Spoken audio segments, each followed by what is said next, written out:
Buenos días a todos y todas, les agradecemos su presencia en esta rueda de prensa. Me presento, mi nombre es Diana Esther Morales Rincón, soy asesora jurídica del Instituto para la Ciudad y Derechos Humanos, así como parte del miembro directivo. Antes que nada, pues quisiera presentarme como ICIDAC, que es el Instituto para la Ciudad y Derechos Humanos, y este proyecto nace en el año 2018 acá en Ciudad Juárez, y que está vinculada a la iniciativa Juárez Berlín, un proyecto de intercambio cultural y político entre la ciudadanía y organizaciones de Ciudad Juárez y Alemania.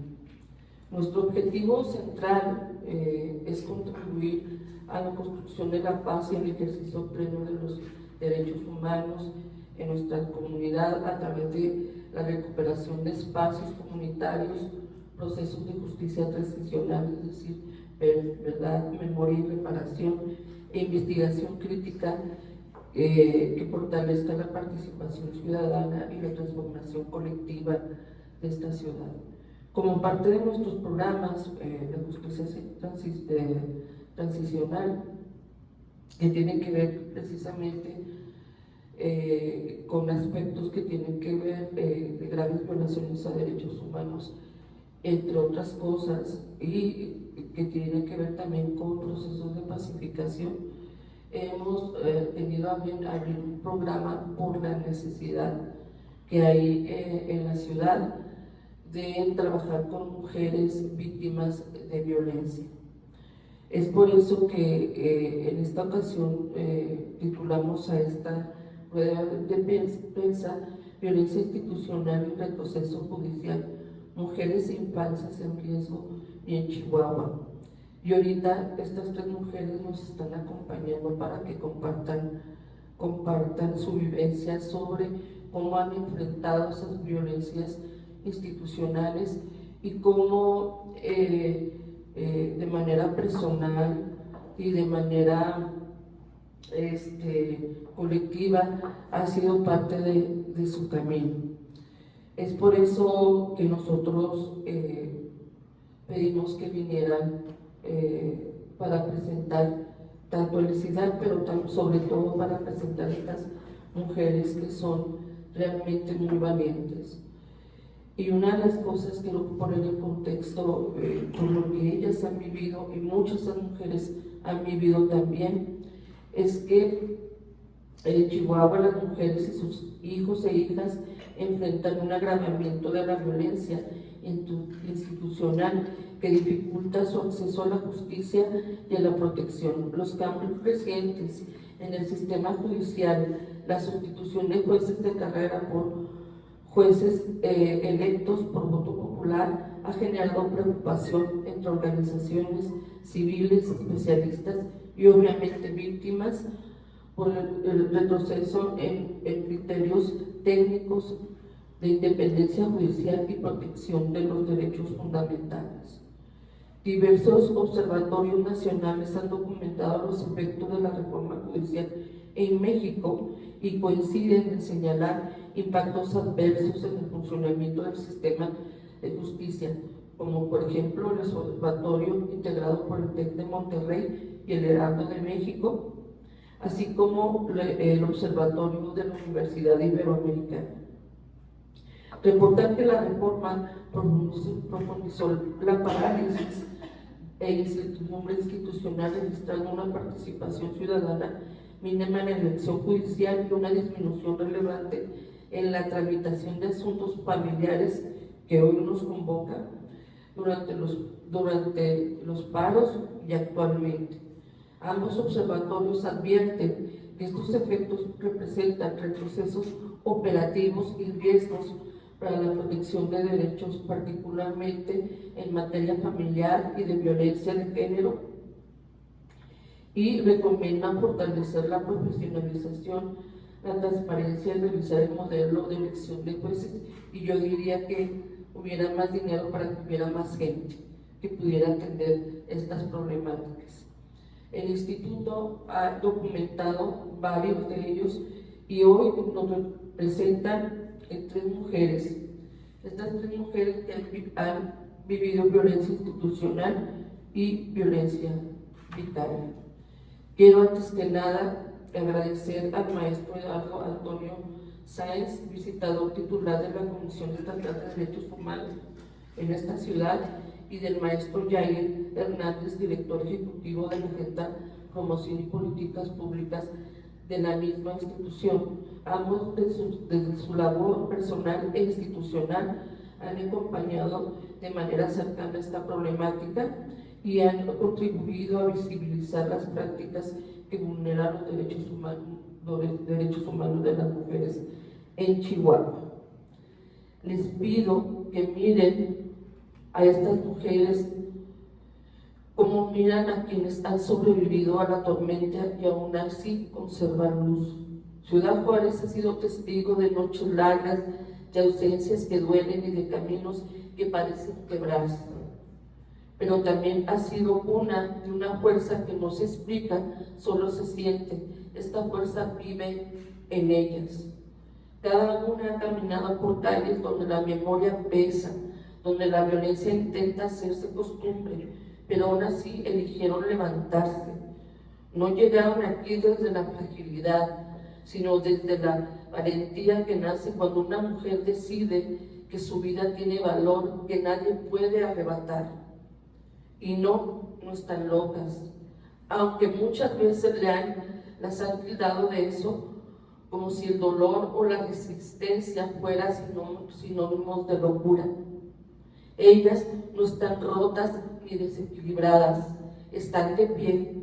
Son mujeres que han enfrentado lo indecible y aún así eligen seguir hablando, seguir exigiendo, seguir viviendo.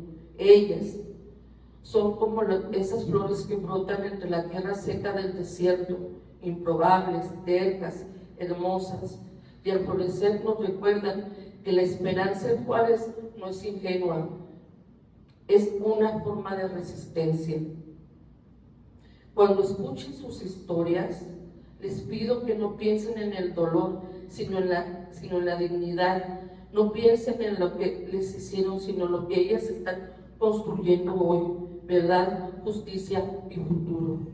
Estas mujeres son testimonio de que incluso en una ciudad marcada por la violencia, la vida se defiende con una fuerza que no se puede apagar. Son la prueba de que la voz humana, cuando nace desde la verdad, puede atravesar fronteras, mover instituciones y transformar destinos. Hoy, frente a ustedes, ellas no solo cuentan lo que ocurrió, anuncian lo que viene, y en ese anuncio Juárez entero está llamado a acompañarlas, porque su lucha no es solo suya, es un recordatorio de que esta ciudad también merece sanar. Mi nombre es Amy Tiscareño, soy víctima de violencia vicaria. Tengo desde agosto del 2025, donde sucedió la separación con mi expareja, con la que tuve un hijo, y por los primeros 2 meses de nuestra separación estábamos compartiendo su custodia, ya que él se regresó a su ciudad natal, que es El Paso, Texas. Yo muy feliz de haber podido tener la oportunidad de salir de una situación de violencia física al grado de que casi pierdo la vida. Pude salir de ahí con mi vida y con mi hijo, y un día de octubre fue el último día que yo he visto a mi hijo, que tiene 2 años. Ya cumplió sus 3 añitos y yo no pude estar presente, y tengo desde octubre del año pasado hasta el presente que yo no puedo hablar con él, no lo puedo ver, no puedo tener ninguna comunicación con él. Las únicas herramientas que yo puedo usar para saber de él es comunicándome con el Paso City Department, que es el Police Department, y ellos solo pueden ir a revisar si mi hijo cuenta con vida y es la única información que me dan. Este proceso es muy doloroso, ya que cada vez que yo quiero hacer uso de esa herramienta tengo que volver a contar mi historia y es aventarme a ese abismo de dolor y separación. El mismo octubre del 2025, en cuanto pasó esta situación, yo acudí a la Fiscalía de la Mujer a levantar mi denuncia, ya que intentaron quitarme la vida y mi caso no se ha estado manejando de esa manera, sino como violencia familiar.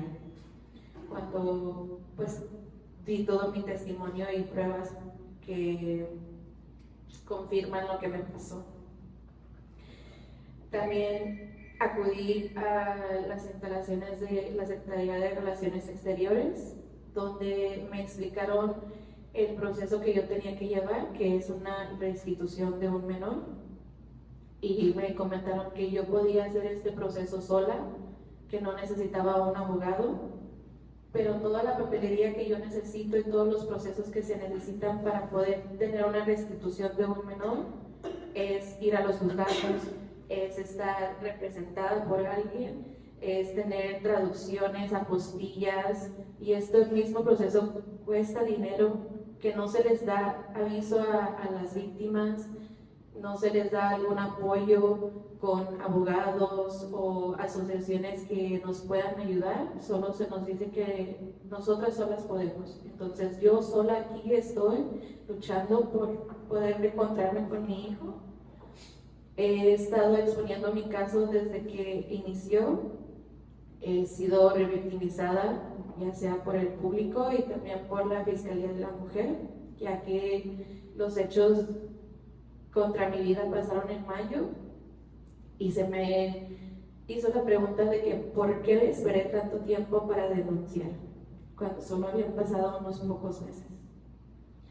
Después de exponer mi caso estos últimos meses, recibí contacto del Consulado Mexicano en El Paso, cual me dio un poco de esperanza de que ellos me podrían ayudar a reencontrarme con mi hijo o ayudarme a que este proceso se agilizara, ya que yo no cuento con un trabajo fijo, porque este proceso y esta lucha no nos da tiempo para poder estar en un trabajo fijo. Tengo que estar en constante contacto con todas estas instituciones y no puedo hacerlo por teléfono, tengo que hacerlo presencial, porque claramente no se ha hecho ningún avance. El Consulado Mexicano solo quiso ver y explorar las olas que yo estaba haciendo con esta exposición de mi caso. Me levantó una esperanza falsa y solo me dijo que no me podían ayudar. Y esa fue la conversación que tuve. No te podemos ayudar, tienes que hacerlo con la Secretaría de Relaciones Exteriores. En Ciudad Juárez no hay una oficina de Secretaría de Relaciones Exteriores funcional. Es literalmente una oficina llena de archivos y solo te dan unos papeles para que tú los llenes y los mandes a Ciudad de México. Se me hace increíblemente absurdo que como frontera tengamos que viajar a la capital para que se haga un proceso, cuando aquí de todos los días vemos estas relaciones que tenemos con nuestro país vecino y no tenemos las herramientas para poder solucionar estos problemas que son extremadamente urgentes.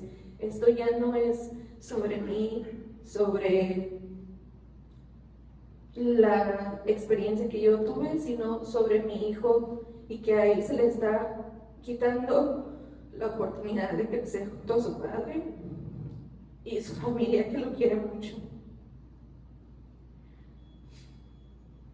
Estoy muy cansada, muy desesperada, porque me siento en un vacío donde nadie te quiere escuchar. Pero sí vienen y me piden mi historia, sí me vienen y me piden que les cuente, pero ¿cuándo me van a escuchar? ¿Cuándo van a hacer su trabajo? Yo no quiero ganar nada de esto más que mi libertad, mi hijo, porque el exponerme de esta manera solamente me causa más dolor y solo pierdo más mi derecho a mi privacidad, mi derecho a expresarme como yo quiero, mi derecho a tener un trabajo y una vida digna.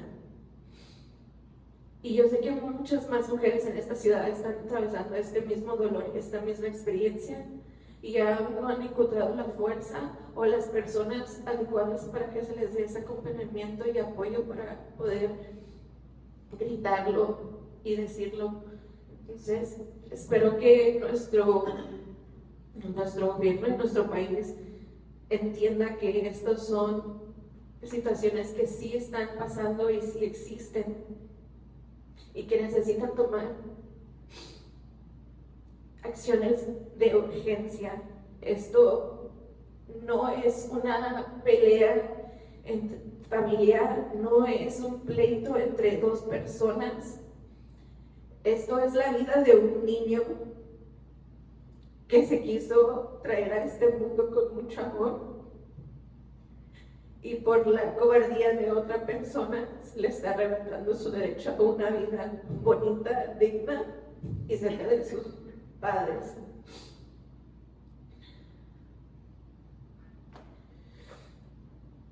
Espero que mi testimonio sirva para que se siembre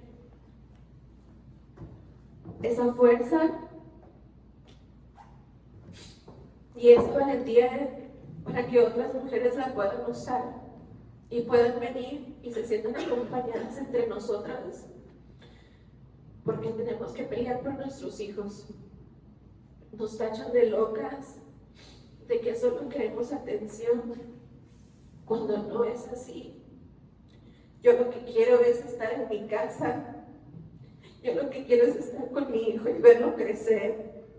Eso es lo que quiero. Y si yo tengo que ser esa loca, lo seré, pero yo estoy loca por el amor que le tengo a mi hijo y que siempre le tendré.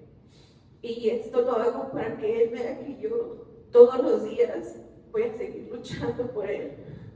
Y aunque la justicia no llegue inmediatamente, yo me voy a pasar el resto de mis años peleando por él. Muchas gracias. Mi nombre es Claudia Enríquez. Sí, es muy difícil. Es la primera vez que me va a tocar hablar. Yo viví violencia institucional y violencia vicaria también. Soy madre orgullosamente de una niña neurodiversa y lo digo con orgullo, mucho orgullo y con una gran bendición. El amor más grande que Dios me pudo dar en este mundo. Yo comencé con mi lucha a partir del inicio en el 2019. Yo tuve que meter una denuncia porque debido a la violencia que yo ya había vivido con el papá de mi hija, él comenzó, cuando nos dejamos, comenzó a tener más violencia de tal manera que me hostigaba a mi familia por diversos medios hasta que me cansé y le interpuse la denuncia. Dentro del proceso se hizo un convenio, llegamos a acuerdos que infringió. Dentro del acuerdo, a él se le permitía ver a su niña. Yo solicité que fuera dentro de un centro de convivencia llamado CETUFAM. En ese lugar mi hija iba a ver a lo que yo sentía a su papá de una manera segura y sin ver violencia, que era lo que yo no quería, que mi niña mirara violencia, que presenciara cosas que no debería de presenciar. Estuvo acudiendo al Psicofam con su papá, tuvieron las visitas, convivencias, todo iba bien. Después de un tiempo se terminaron las visitas, que tienen sus plazos, se termina el plazo. Él se desapareció un tiempo, sin embargo no dejaba de estarme acosando por mensajes y mandarme bastantes mensajes. En el 2021 y logramos interponer una orden de restricción hacia mi familia y hacia mí por sus constantes acosos. Entonces, gracias a Dios me dieron esa orden. Posteriormente dejó de buscar a la niña. En el 2024 va a solicitar ver a su niña. La juez le da el acceso para poder ver a su niña. La vuelve a ver nuevamente en el Secofam. En este inter, él y yo en el convenio habíamos llegado a un acuerdo para que pudiera ver a su hija presencialmente en Secofam y por videollamadas. Se hizo todo eso dentro nuevamente en el 2024 que todo pasó quiso ver a la niña. Al hablarlo, yo fui a hablar con la juez y para ver cómo se iba a llevar eso, porque era en mi casa, pero también aparte era en el Secofam. Me atendió la secretaria de acuerdos. En ese momento yo le expuse mis temores, porque pues yo sufría amenazas por parte de él, de que me iba a quitar a mi hija, de que la justicia estaba de su lado. Yo ojalá y nunca tuviera que ser yo la que tuviera que pasar por no tener a la niña. Le decía, pero la estás viendo. Es que yo no quiero ir al Secofam porque ese lugar es de delincuentes, ese lugar es para delincuentes. Le decía, no, es un lugar seguro para nuestra hija. Bueno, el chiste es que llegamos a un acuerdo, ¿verdad?, de cómo se podía llevar ese tipo de, todo se iba a llevar tanto videollamadas como presenciales en el Secofam. Lamentablemente la secretaria de acuerdos, cuando yo platico con ella mi situación, me dice, es que yo estoy para velar por los derechos del Señor, porque el Señor también tiene derechos y yo tengo que velar por los derechos del Señor. En ese momento yo me desmoroné por completo. Yo en ese momento también estaba pasando por saber que tenía mi hija, porque mi hija presentaba cambios de conducta que no presentaban niños normales. Entonces yo también le hice saber a él, tu hija está presentando diversos cambios. Él decía que no creía, que era mentira. Comienzo a hacerle estudios a mi hija. Mi hija sí salió con neurodiversidad. Se lo hicimos saber a la juez. Hice saber también al Secofam, llevé documentos de lo que tenía, de los estudios de mi niña. De repente se terminan las visitas y mi hija comienza a presentar cambios. Bueno, cuando iba al Secofam siempre salía muy mal, siempre salía llorando, siempre salía con crisis, porque ellos les dan crisis. Salía con unas crisis que yo batallaba para calmarla. Era muy difícil para mí como mamá. Decía, ¿será por el cambio de que no había su papá y ahora lo está viendo? Yo intentaba creer o pensar que era por cambios, y yo ya sabía que mi hija era neurodiversa también. Resulta que se termina ese tiempo de convivencias con su papá. La niña yo la comencé también a llevar a sus terapias. En las terapias me hace saber su psicóloga que mi hija, en ese lugar que yo confía a mi hija vivió violencia por su papá. Perdón. Es difícil una niña neurodiversa. ¿Cómo se defiende? ¿Por qué en el Secofam no pusieron cuidado en lo que estaban haciendo? Fue una negligencia de ellos. Yo le hice saber a la juez, porque luego inmediatamente fuimos a interponer la denuncia a la fiscalía. Se interpuso la denuncia. Le dan medidas a mi niña, se las hacemos llegar a la juez. Le hacemos saber a la juez que están pasando cosas, que pasaron cosas con la niña. La juez vuelve a solicitar por petición de él que se vuelvan a llevar las convivencias en el centro de convivencia con su padre. Se empiezan a presionarme para que yo la lleve. Me comienzan a presionar tanto la juez como el Secofam.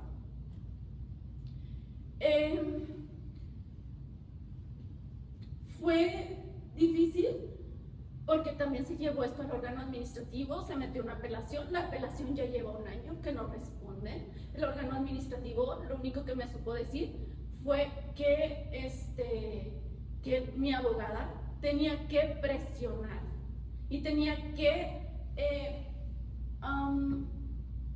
ordenarle a la juez que hiciera algo que ellos estaban solicitando. Entonces mi abogada no le puede ordenar a la juez en principio. Después también me comentaban que tenía que... Él faltó, hubo un periodo en visitas que él estuvo faltando, y yo tenía que justificar, y yo estuve justificando el por qué no la llevaba, el por qué mi hija no iba, porque también mi hija no quería ir, y yo no podía obligar a mi hija a ir. Yo estuve justificando el por qué. Él lo que mandó decir fue, es que tengo mucho trabajo, y aparte, si ella nos está faltando, ¿yo por qué? ¿Por qué tengo que ir? Le comento eso a la persona del órgano administrativo que hablé por teléfono con ella, porque también es todo un procedimiento, y me dijeron que marcara un número y que podía hablar con ella para ver en qué proceso iba mi denuncia. Y me dice que no, que el señor tenía razón. ¿Para qué iba? Si no iba a estar bien. Posteriormente se nos complicó todo porque la juez seguía presionando para que se dieran las visitas en el SECOFAM y se tenían que dar. El SECOFAM quejándose de mí. Yo llevo a mi niña a visitas. Mi niña en un inicio no se quería bajar, me dijeron que se tenía que bajar, que si no se bajaba, ellos no tenían permiso para salir si la juez no les decía que tenían que salir. La licenciada metió un amparo. Gracias a ese amparo nos dijeron que tenía la niña, a la primera que dijera que no, salir corriendo con la niña. Bueno, logré que la niña quisiera entrar, entró. A la primera les dijo que no, siguieron insistiendo, y me decía la persona del SECOFAM que su labor de ellas era convencer a los niños a que entraran a tener las visitas, que esa era su labor. Tuve que sacar a mi hija porque tenía que evitar una crisis, porque la situación ese día se puso complicada con el SECOFAM. Saco a mi hija, siguen presionando con las visitas. Me hicieron que solicitar estudios por medio del ISSSTE, porque lo que yo llevaba no era válido. Le sacaron el ISSSTE, confirmó la neurodiversidad de mi hija. Cuando la confirma el papá, pide la guardia y custodia de la niña.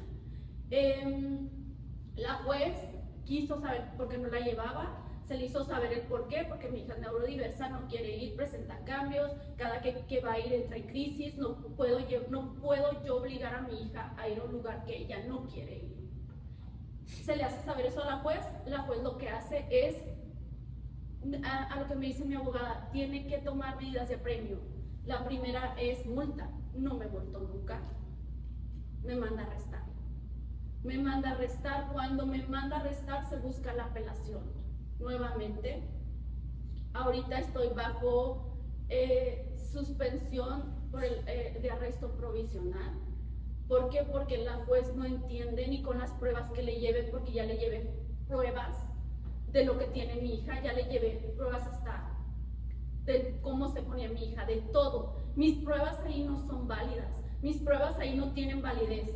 Gracias a Dios ya se pudo lograr que el juez de amparo suspendiera las visitas con su papá, porque ya alcanzó a ver el peligro, ya pudieron ver el peligro.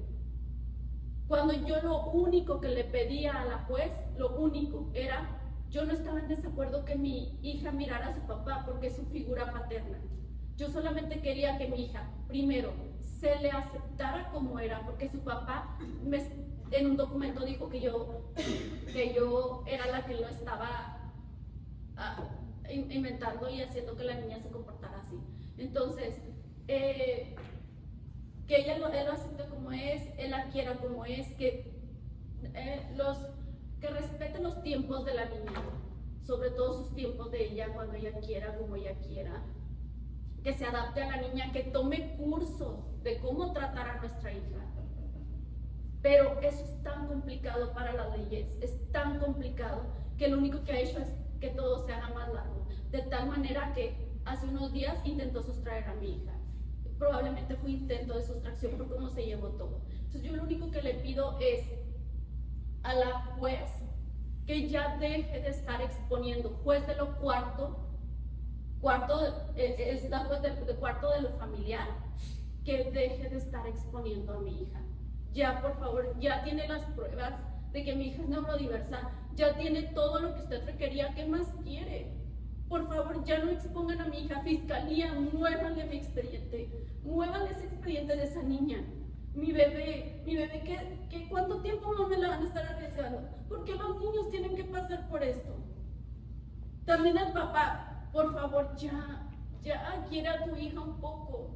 A la Orquesta Filarmónica del Desierto en Coahuila, dejen de estarlo negando, porque también se mandó un documento y mandaron decir que ahí no trabajaba.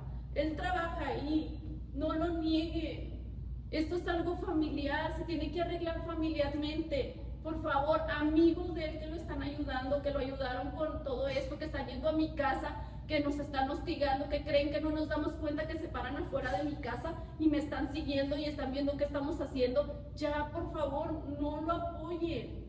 También conozcan el otro lado. Por favor, ya dejen de lastimar, ya dejen de meterse en este caso. Este caso se tiene que arreglar legalmente. Por favor, ya dejen de lastimar a los niños.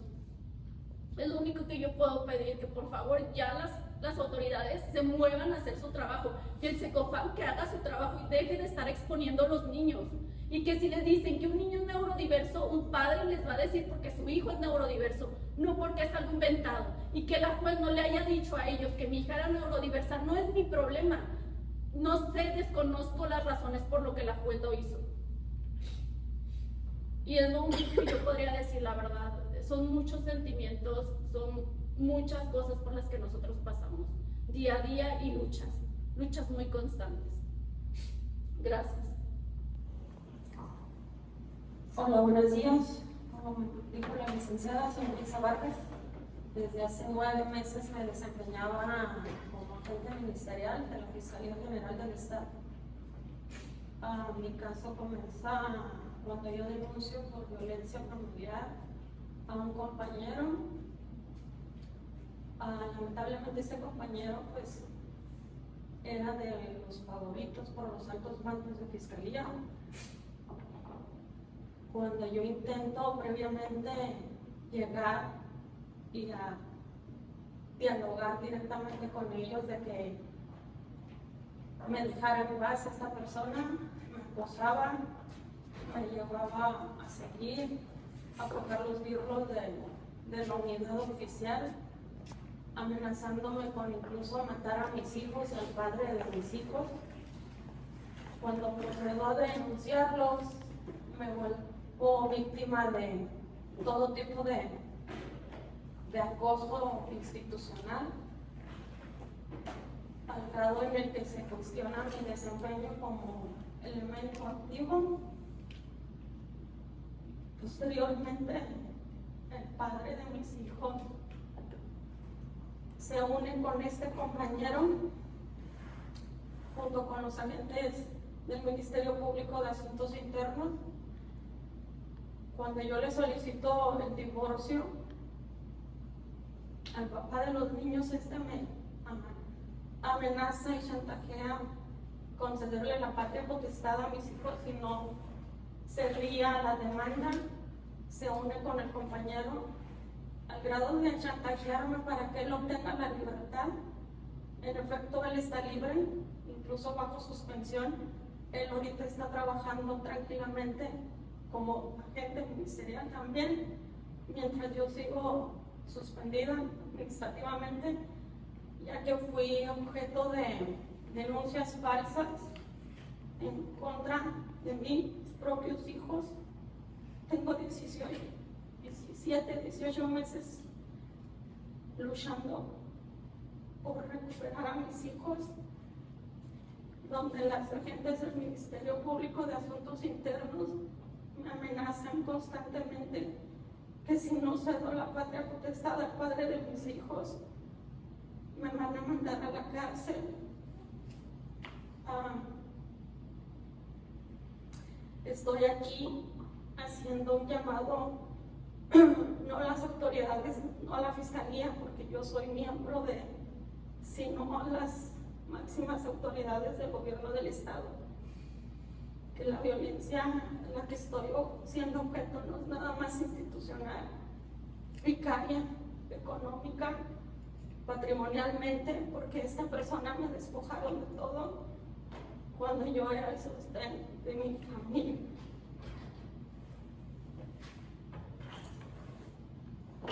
Hago más que nada el llamado para el juez sexto de lo familiar comprenda que la violencia vicaria sí existe y es una violencia de género en la que se usa como arma nuestros propios hijos en contra de nosotras para obviarnos injustamente con falsas denuncias. En mi caso, he llevado evidencia del chantaje que he sido objeto por parte de asuntos internos. El compañero ya quedó libre, no sé qué objeto tengan contra de mí, si ya lo demolieron personal o no, pero ellos siguen presionándome. Ahora no nada más se deja la libertad al compañero, sino que renuncia a la patria potestad de mis propios hijos. Están saturando y mermando todo mi proceso, no penalmente, sino familiarmente, presionando para que acepte una suspensión al proceso debido a las falsas denuncias que ellos mismos orquestan. Él decidió presionar para elegir si quedas libre o renuncias al derecho como madre de mis propios hijos. No es nada más un conflicto de dos particulares. Esto conlleva más a violentar y revictimizar a mis hijos, ya que la Fiscalía denota en cada peritaje que les hace a mis hijos, en cada omisión o error casuales, olvidan implementar los exámenes psicológicos donde se muestra claramente y he presentado diversas evidencias donde el padre manipula a los niños, donde incluso mis hijos dijeron que no querían vivir conmigo. O sea, como un niño dice semejantes cosas cuando ni siquiera conoce la contraparte. Tengo meses que ya veo a mis hijos porque la persona no cumplía con las visitas obligadas por el juez. Tengo evidencia que ya puse donde lo denuncio por violencia a él. Y aquí tienden a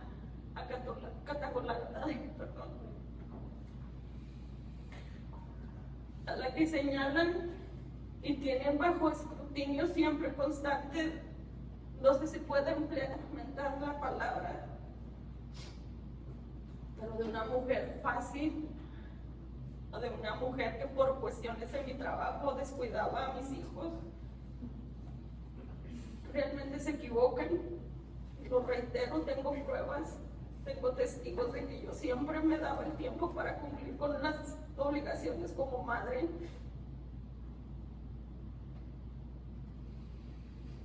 El asunto aquí es de que, ¿cuál es el objeto de que asuntos internos se sigan metiendo en mi asunto familiar, en un derecho civil, cuando un simple divorcio no pasó en mis funciones, no fui objeto del tiempo laboral?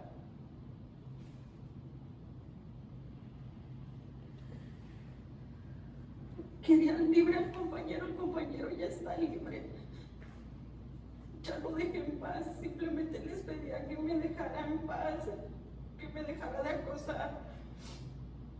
Incluso con la denuncia opuesta y las cautelares interpuestas por la juez, él seguía formando detrás de mí, me seguía siguiendo, esperando que saliera del pase de lista cada noche. Y a la que tachan de loca, paranoica, porque me seguía, soy yo. Ahora viene el padre de mis hijos. Se jactó de decir que conocía la carpeta de investigación. Si bien leyó todo, sabe incluso que me amenazaba de muerte no nada más a mí, sino a mis hijos y a él. Esta persona se unieron, tengo pruebas de que se unieron para lograr su cometido, que el compañero quedara libre y él se quedara con todo, incluido la custodia de mis hijos.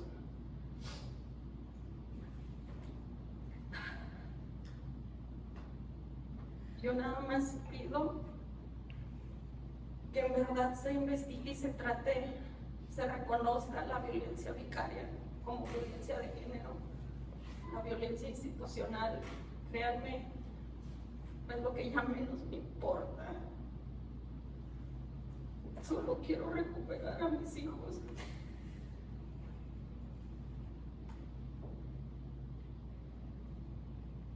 Y espero seguir en la lucha. No había querido hablar de este asunto, lo había manejado herméticamente. Pero entonces, ¿qué tendría que soportar más? Que definitivamente le ceda la guardia y custodia completa al papá de mis hijos. Cuando en las diversas denuncias se denota que el violento es él y que él sigue usando a mis hijos como un arma en contra mía. Solo digo eso, que realmente se reconozca la violencia vicaria como violencia, porque ni siquiera me han querido tomar la denuncia.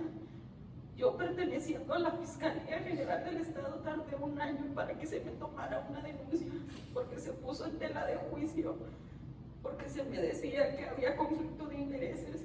Incluso me quería mandar a Fiscalía del Estado de Chihuahua o a la de Casas Grandes a poner la denuncia. O sea, se me privó mi derecho y al acceso a la justicia. Solo pido realmente que nos apoyen, no nada más que están violentando a mí, sino están revictimizando una y otra vez a mis propios hijos. Eso sería todo.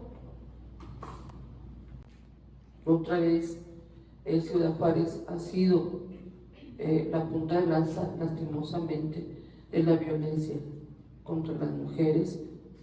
Por eso tenemos la sentencia del campo algodonero de la Corte Interamericana de Derechos Humanos, que establezca ahí perfectamente las razones porque las cosas llevan hasta el feminicidio. Ciudad Juárez tiene muchas instituciones, pero lastimeramente las instituciones no dan abasto. Se necesita y se requiere mucho más esfuerzo. Asimismo, también quiero instar a las autoridades pertinentes que hagan todo lo posible para darle justicia a estas mujeres. Segundo, que las protejan de sus agresores, sobre todo que tengan las medidas necesarias para que tanto sus familias y ellas no les pase nada. También le pido al Estado mexicano, en particular en el caso de IME, que por favor apresuren la recuperación de su niño. Ya es bastante tiempo, ya es tiempo de que ese niño esté con su madre. Ustedes vieron también el caso de Claudia. También solicito la protección para ella y su familia por el hostigamiento que está sufriendo por parte del padre de su hija. Y obviamente también le digo a las autoridades estatales y a la Fiscalía que también le hagan justicia a Brisa. Brisa tuvo que entrar a esa institución porque tenía que trabajar para poder sacar a sus hijos adelante, porque el padre no lo quería hacer. Y fue la manera que ella sacó adelante a sus hijos, que les dio para comer, que les dio para vestirse. Y también le pido a los jueces, porque también tengo que reconocer que por lo menos en todos estos procesos, tanto los jueces federales y algunos penales, han entendido, también han ordenado que cese la violencia institucional.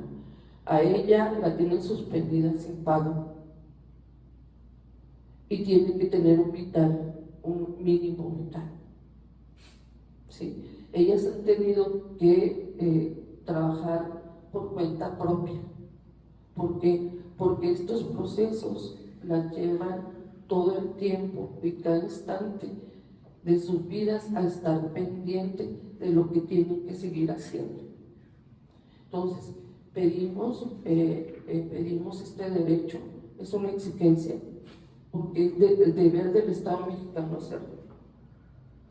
Y también le pediremos amablemente a la Comisión Estatal que pueda gestionar ante las diversas instancias para que ellas también tengan medidas de protección. Yo sé que también la Comisión las ofrece y en este momento también lo pido. Yo sé que así va a ser porque conozco al primer visitador, es una persona comprometida con los derechos humanos, y también conozco al maestro Hernández, que también está comprometida, sobre todo en temas de mujeres. Y en este momento, no sé si tengan alguna pregunta que les quieran hacer a las muchachas, algo que quieran comentar.